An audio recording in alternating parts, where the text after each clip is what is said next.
আসসালামু আলাইকুম ওয়া ৰাহমাতুল্লাহি ওয়া বাৰাকাতুহু। আজি মই এটি আকাৰত বহুত সৰু কিন্তু ফজিলত বহুত বেছি দোৱা লৈ আনিছোঁ।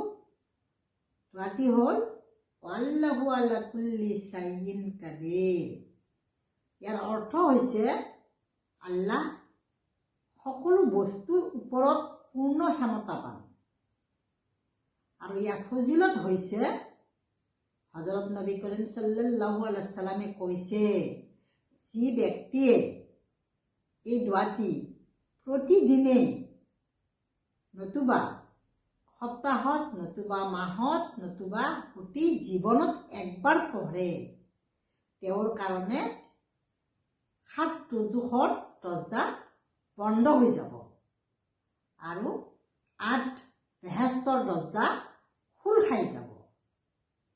কি আশ্চৰ্যজনক দোৱা! গতিকে আমি এই দোৱাটি প্ৰতিদিনে মাতিব পাৰোঁ, কাৰণ আকাৰত বহুত সৰু।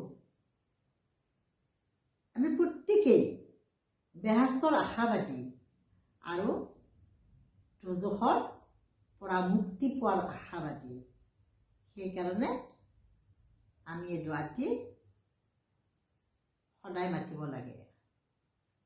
আল্লাহে আমাক সকলোকে হেফাজত দান কৰক। আমিন।